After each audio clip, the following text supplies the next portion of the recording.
දුර්වල පෞරුෂයකින් ගොඩ එන්නේ කොහොමද කියන ප්‍රශ්නයට පිළිතුරක් හොයන එක.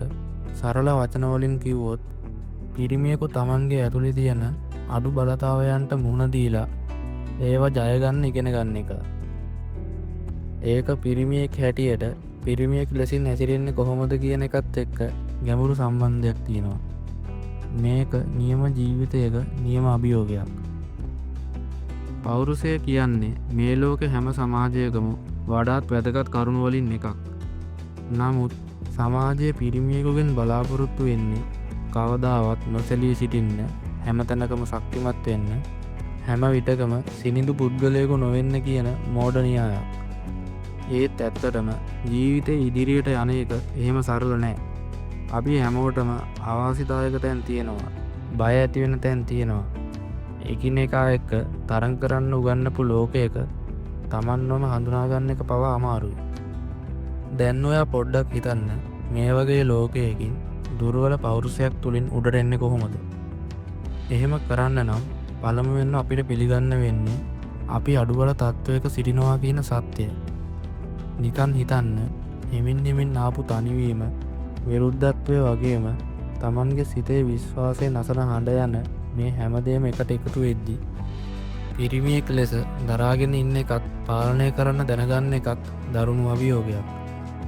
මේ දුර්වල පෞරුෂය යනුවෙන් කියන්නේ කුමක්ද කියන එක හොඳට තේරුම් ගන්න කොහොමද කියලා අපි දැන් බලමු. මෙහෙම හිතන්න. කෙනෙකුට තමන්ගේ ජීවිතය ගැන කිසි විශ්වාසයක් නැහැ. ඔහුට තමන්ගේම තීරණ ගැන සැකයි. වෙන කෙනෙක් කියන දේවල් වලට හැම වෙලාවෙම බය වෙලා ඉන්නේ. ආදරය කරන්නත් බයයි. පරාජය වෙන්නත් බයයි. හැම දෙයකටම බයයි. තමන්ව පිරිමියෙක් කියලා හඳුන්වන්නත්, පිරිමි බව පෙන්වන්නත් ඔහුට විකල්පයක් නැහැ. ඒ බයෙන් ඔහුට කිසිම හීනයක් නැතිව, කිසිම හැඟීමක් නැතිව ජීවත් වෙන්න වෙලා තියෙනවා. ඒකෙන් ගොඩ එන්න නම් ඔහු පළමුවෙන්ම තමන්ගේම ඇතුලේ තියෙන ඒ බය හඳුනා ගන්න ඕනේ. බය කියන එක අපි අමාරු දෙයක් විදිහට බලනවා. නමුත් බය කියන්නේ පළමු වරට හමු වෙන සත්‍ය ගැන අපේ සිත දෙන දරුණු අනතුරු ඇඟවීමක්. ඒ බය සමහර විට කාලයක් තිස්සේ හිමින් අපේ ඇඟට, සිතට, හැසිරීම වලට ආරක්ෂාවක් ලෙස පෙනෙන්න පුළුවන්. නමුත් වසර ගානක් ඒ බිය ඇතුලේ ජීවත් වුණොත් ඒක තමයි නරකම පිහිටුවීම. මිනිස්සෙක්ට තමන්වම විශ්වාස කරන්න බැරි වෙන්න පටන් ගන්න මොහොත. ඒක තමයි පෞරුෂය නැතිවීමේ ආරම්භය. පෞරුෂය කියන එක નિયમિત හැසිරීමක් නෙවෙයි. ඒක හඳුනා ගන්නවා තමන්ගේම පීඩාව, හැඟීම්, අභියෝග. ඒක විඳින්න පුළුවන් වෙනවාමයි. නමුත් ඒ හැඟීම් වලට බය නොවි ඒවට මුහුණ දී ඒවගෙන් දේවල් ඉගෙන ගන්නවා කියන එක තමයි සත්‍ය පෞරුෂය. අද පිරිමි පරපුරක් තමන්ගේම හැඟීම් වලට හිර වෙලා ඉන්නවා. ඔවුන්ට කඳුලක් වැටෙන්න ඉඩක් නැහැ. ඔවුන්ට අවසර නැහැ අවශ්‍යතා ප්‍රකාශ කරන්න. ඔවුන්ට කියන්න බෑ මම දැන් තනිකරයි කියලා. ඒක පෞරුෂයේ දිරවීමක් නෙවෙයි. ඒ තමයි ඇතුළින්ම බිඳී යන ආරම්භය. නමුත් ඒ හැඟීම් වලට ඉඩ දෙන්න දන්න පුද්ගලයෙක්ට ඒ හැඟීම් පසු කරමින් වෙනසක් කරන්න පුළුවන්. දැන් ඔයා අලුත් විදියකට හිතන්න ඕනේ. පෞරුෂය කියන එක ශක්තියක් නෙවෙයි. ඒක හැඟීමක්. හැමදාම දිනන්නේ නැති වුණත් හැමදාම පරාජය නොවෙන්න ඉගෙන ගන්න හැකියාවක්. පිරිමිකම කියන එක සහෝදරයෙකු වීමකට හෝ තාත්තා කෙනෙක් වෙන එකට එහා ගිය දෙයක්.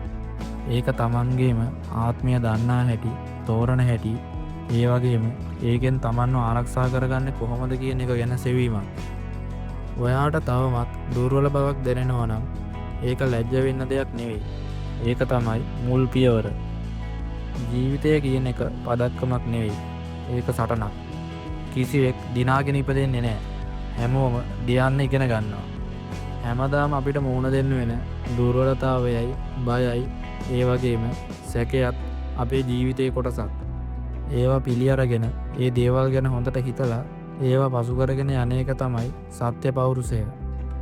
දුර්වල පෞරුෂයකින් ගොඩ එන එක කියන්නේ තවත් කෙනෙකු වෙන එක නෙමෙයි. ඒක තමන්වම ආයෙ හැඳින්වීමක්. දිනන්නේ ලෝකය නෙවෙයි. දිනන්නේ තමන්ගෙම සිත.